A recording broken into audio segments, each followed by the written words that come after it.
ঢাকা চট্টগ্রাম মহাসড়কের কুমিল্লা জাগরঝুলি বিশ্ব রোডস্থ আবাসিক হোটেলে চলছে রমরমা দেহ ব্যবসা এবং মাদক বিক্রির রঙিন বাণিজ্য। প্রকাশ্যে এমন বেহায়াপনার পতিতাবৃত্তি সহ যুব সমাজকে ধ্বংসের মুখে ঠেলে দিচ্ছে সুকৌশলে। জেলার বিভিন্ন অঞ্চল সহ বহিরাগত অনেক লোক যৌন চাহিদা মেটাতে হোটেলে আসছে নিয়মিত এবং চলে যাচ্ছে হরহামেশাই।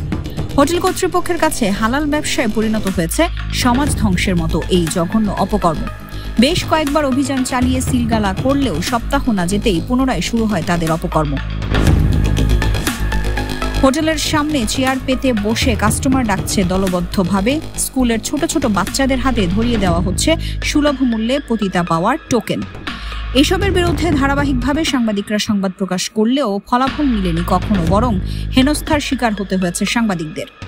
প্রশাসনের নীরব ভূমিকা তাদেরকে শক্তিশালী করে তুলছে প্রতিনিয়ত। কুমিল্লা সদরের ঢাকা চট্টগ্রাম মহাসড়কেই রয়েছে নিউ রাজধানী এবং হোটেল বৈশাখী নামে চিহ্নিত আবাসিক হোটেল, যেগুলোতে আবাসিক নাম দিলেও তাদের প্রধান কর্মকাণ্ডে রয়েছে পতিতাবৃত্তি, মাদক বিক্রি সহ নারী পাচারের দৃষ্টান্ত। হোটেল কর্তৃপক্ষের সাথে কথা বললে তারা সাংবাদিকদের উপর ক্ষোভ ঝেড়ে বলেন, প্রশাসন তাদের কখনো বাধা হয়ে দাঁড়ায়নি, তবে কিছু সাংবাদিক তাদের এই ব্যবসায় বাধা হয়ে দাঁড়াচ্ছে।